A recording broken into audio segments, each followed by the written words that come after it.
Hi everyone, welcome back to my YouTube channel, and we're back at the same series building up on the priority pyramid. If you're just joining through this video, we have a playlist that is just right here. Watch all the previous videos to get caught up on the framework and the mindset we're using to adjust this. And going back to it, just an overview, we're looking at how best you can manage your priorities, putting the concepts of time, love, and money all in the same box and thinking about them holistically about how they determine the future you're working towards. And the last thing we spoke about was just basically where you are on the whole pyramid, and depending on the segment you are, how you can plan your urgency, redefine your time. So, what are the things that you can give the most priority? That is what determines the future that you're working with. Now, today we're going to look at what exactly determines the urgency in the reality of your day-to-day life. What do you adjust? What happens and what makes things your priority? Even if you have a mental priority where you're like, okay, I want to do um, exercise, but in the reality of your day, you're not doing exercise. What makes that difference? The difference is that we are all interacting together. There isn't this in isolation. I, as a person, I don't just have my own time, my own love, my own money, and my own future, even if I am my own individual. We are all interacting together. So for every individual, we have what is their own structure. So they have their own structure, and this is another person, and then this would be another person having their own structure as well. I'm just drawing really rough figures here. And let's just say we have a bunch of other pyramids which represent different people and their own futures. So what happens is that we don't have one future. We are not living in isolation. So the whole concept of, oh, I'm making my own thing, I'm making my own money, I'm good for myself, it's all a lie. We are all interacting, society is built as a whole, and what we have is a collective future. Now, some people have more stake in deciding the future than others.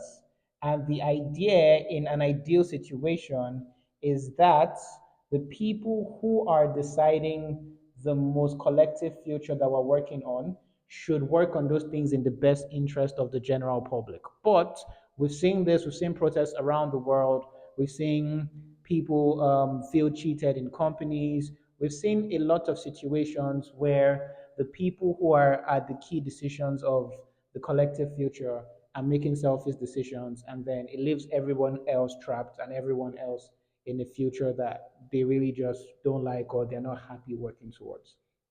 So, what's the key principle to get behind this? Is the awareness that your goal is not just to design a future that you want.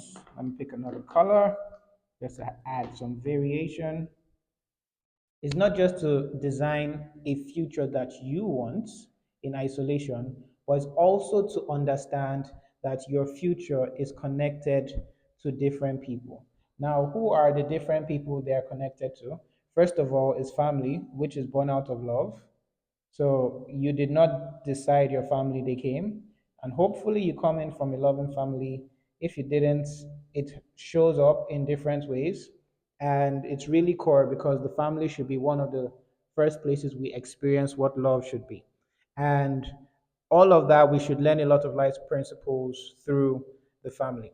Now, it's indicative if you are in any situation that causes you to neglect family, you feel a certain, whether you're like in the wrong or in the right, you feel a certain amount of weight because the design is that it's an example of love. The next one is the people who control our money. So this could be your boss, this could be, let's say, business partners, this could be clients or customers.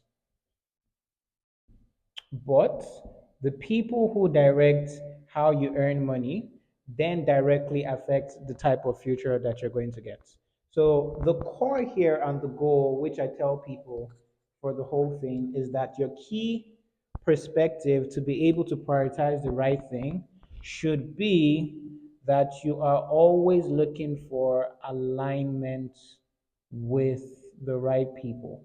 You are looking for alignment with people who are going towards a similar future that you want. Because what happens is not everyone has the same thing in mind or even close to the same thing. And when we see that in reality, where people who don't have the same goal or the same mindset try to collaborate, it then becomes chaos. And that's collaborate on any level. That is whether you're working together, whether it's a relationship, whether it's your family, it's just a future. So if you're here and you see all the people are working towards a future that you don't like, you have to then come over to a different segment where you can see people that are working towards a future that you want. And this could happen on anything. We as a society just need to know and be aware that we are building a collective future. And if you do not like the place where the future is going, you have to realign to people who want your future. And I see people complain a lot of this. A big use case is something like AI. There's a bunch of people who keep saying AI is evil, we shouldn't do this. And the reality of the situation is AI is being created, but it's not being done in isolation. Our collective use of technology and how we use it is what enables it.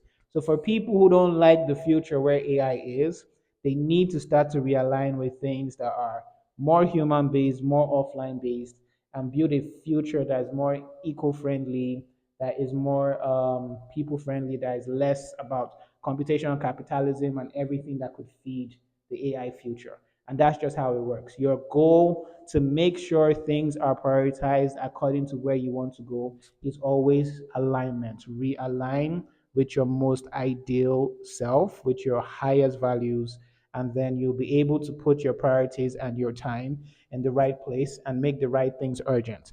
Urgent, very important because it's what is the thing you're doing today. That is what determines the future. So, thank you guys, and we'll see you on the next video.